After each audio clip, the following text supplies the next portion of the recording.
अस्सलामुअलैकुम guys, welcome to my YouTube channel. कैसे हैं आप सब? उम्मीद करता हूँ आप लोग सब खैरियत से होंगे।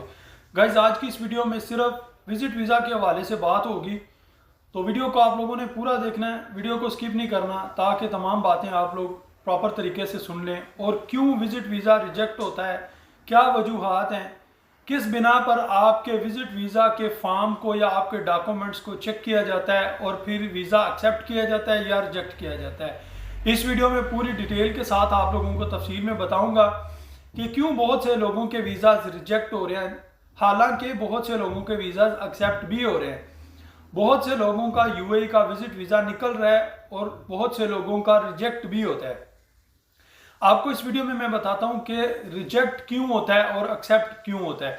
अगर आप तमाम डॉक्यूमेंट्स प्रॉपर तरीके से अपने वीज़े में अटैच करेंगे, जब आप लोग वीज़ा अप्लाई करेंगे, और जो भी वीज़े के डॉक्यूमेंट्स होते हैं उसमें होटल बुकिंग है, आप लोगों की रिटर्न टिकट है, उसके बाद आपका प्रूफ ऑफ फंड है, उसके बाद आप लोग जहां पर जाकर यूएई में रहेंगे उसकी जो बुकिंग है, अगर आप लोग होटल में रहेंगे तो होटल की कंफर्म बुकिंग आप लोगों की होनी चाहिए विद क्यूआर कोड, पेड होनी चाहिए, रिजर्वेशन नहीं चलेगी जो नॉर्मली आप लोग booking.com से निकाल लेते हैं या किसी भी दूसरी और वेबसाइट से आप लोग रिजर्व कर लेते हैं एज ए डमी, वो नहीं चलेगी। आप लोगों के पास क्यूआर कोड वाली कंफर्म होटल बुकिंग होनी चाहिए।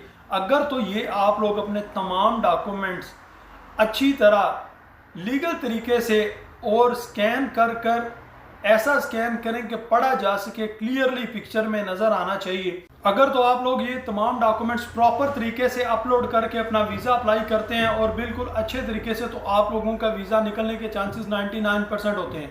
बहुत से लोग बोल रहे हैं कि वीज़ा रिजेक्ट हो रहा है, मैं आप लोगों को बताता हूँ कि रिजेक्ट क्यों होता है। थोड़ा सब्र करें, अभी जल्दी जल्दी वीडियो में कॉमेंट सेक्शन में आके कॉमेंट करना ना शुरू कर दें, पहले पूरी बात सुन लें।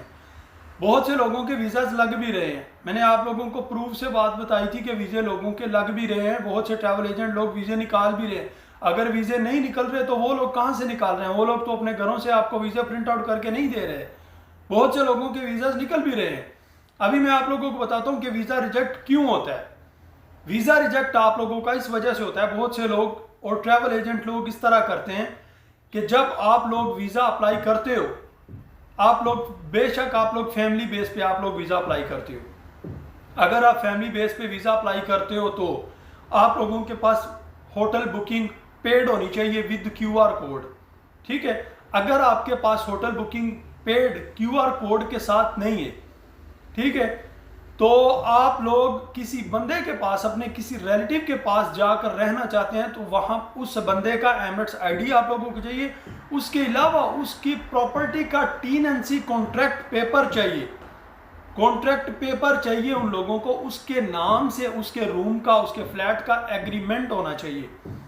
वो बंदा बेड स्पेस पे नहीं होना चाहिए, या वो बंदा किसी और के फ्लैट में मंथली रेंट पे करके रेंट आउट ना रहता हो, ऐसा नहीं चलेगा। अगर उस बंदे के अपने नाम पे फ्लैट है और उसने ईयरली कॉन्ट्रैक्ट किया हुआ है उस फ्लैट का, तो आप लोग उस बंदे का डॉक्यूमेंट्स यूज कर सकते हैं और उसी को फिर एमिरेट्स आईडी भी देना पड़ेगी अपनी, यानी एमिरेट्स आईडी पे सेम नाम और टेनेंसी कॉन्ट्रैक्ट जो ईयरली फ्लैट का होता है वो भी सेम उसी बंदे का होना चाहिए। तो फिर आप लोग उस बंदे का प्रूफ ऐड कर सकते हैं कि ये मेरा रिलेटिव है। अदरवाइज आप लोग नहीं कर सकते। अगर वो बंदा अपनी फैमिली को किसी और फैमिली के साथ शेयरिंग में रह रहा है और फ्लैट उसका अपना नहीं है, और आप जब वीज़ा अप्लाई करते हैं तो बोलते हैं कि मैं अपने रिलेटिव के पास जा रहा हूं, हालांकि आपके रिलेटिव का अपना रूम का कोई टेनेंसी कॉन्ट्रैक्ट नहीं है जो गवर्नमेंट से स्टैंप्ड हुआ है, तो आप लोग उसका हवाला देकर आप लोग वीज़ा अप्लाई नहीं कर सकते, क्योंकि उसके नाम पे टेनेंसी कॉन्ट्रैक्ट नहीं है। जब गवर्नमेंट चेक करेगी वो बंदा खुद बेड स्पेस पे रहता है या खुद शेयरिंग में रहता है किसी और के फ्लैट में, तो वो आपको किस तरह स्पॉन्सर कर रहे हैं? तो फिर आप लोगों का वीज़ा रिजेक्ट होगा। इससे अच्छा है आप लोग होटल बुकिंग कंफर्म वाली क्यूआर कोड वाली ऐड करो, बैंक स्टेटमेंट प्रूफ के साथ अपनी बैंक स्टेटमेंट ऐड करो और बैंक से निकलवाओ, मोबाइल से डाउनलोड ना करो, बैंक स्टेटमेंट बैंक में जाकर निकलवाओ, उसमें प्रूफ ऑफ फंड्स आपका होना चाहिए, उस स्टेटमेंट के ऊपर बैंक की स्टैंप भी होनी चाहिए और ब्रांच मैनेजर के साइन सिग्नेचर भी होने चाहिए। ये होता है मुकम्मल प्रूफ के साथ बैंक स्टेटमेंट। अगर आप लोग मोबाइल से डाउनलोड करके ऐड करते हैं तो भी आप लोगों के लिए कोई ना कोई वजह बन सकती है। तो इससे बेहतर है आप लोग बैंक में जाएं, वहां से अपनी स्टेटमेंट निकलवाएं, बैंक की स्टैंप लगवाकर ब्रांच मैनेजर से या जो भी सुपरवाइजर है जो भी उनका है उससे सिग्नेचर भी करवाएं विद बैंक स्टैंप। बार बार बता रहा हूं। तो ये आपकी प्रॉपर बैंक स्टेटमेंट होगी। उसके बाद आप लोगों के पास रिटर्न टिकट भी होना चाहिए। ठीक है, रिटर्न टिकट भी आप लोगों के पास होने। जब आप ये 3 चीजें प्रॉपरली करके ऐड करेंगे तो आप लोगों का विजिट वीजा क्यों नहीं निकलेगा। बहुत से लोगों के निकल रहे हैं। कई लोग कमेंट सेक्शन में कमेंट करते हैं कि भाई जो होटल बुकिंग है वो QR कोड वाली होनी चाहिए या नॉर्मली। भाईजान QR कोड वाली होनी चाहिए और पेड होनी चाहिए। अदरवाइज अगर आप एक साइड की भी अगर टिकट लेंगे, दूसरी साइड की टिकट पेड नहीं होगी, तब भी आप लोगों का वीजा रिजेक्ट हो जाएगा। जरा सी गलती पे वीजा रिजेक्ट होगा। जब गवर्नमेंट ने आप लोगों को तमाम रूल्स बताए हैं तो उनके लिहाज से आप लोग अप्लाई करो। मेरी बातों पे अक्सर लोगों को यकीन नहीं आता, तो स्क्रीनशॉट ये स्क्रीन के ऊपर मैंने अटैच की है।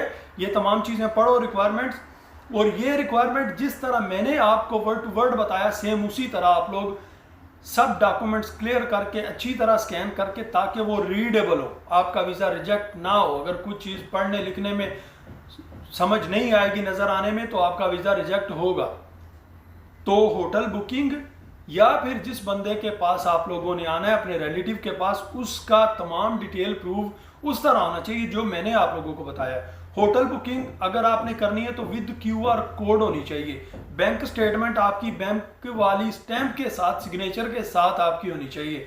उसके अलावा जब आप फिर वीजा अप्लाई करेंगे तो इंशाल्लाह चांसेस है जरूर कि 99% 100% आप लोगों का वीजा निकलेगा, क्योंकि बहुत से लोगों के वीजा निकल भी रहे हैं। अगर ना निकलते तो सबके ना निकलते, फिर सबके रिजेक्ट होते। तो ये डिटेल है जिस वजह से विजिट वीजा रिजेक्ट होता है। उम्मीद है कि आप लोगों को वीडियो पसंद आई होगी और तमाम बातें तफसील के साथ आपको समझ भी आई होंगी। अगर फिर भी किसी किस्म का कोई क्वेश्चन आपके माइंड में हो तो आप लोग वीडियो के कमेंट सेक्शन में कमेंट करके पूछ सकते हैं।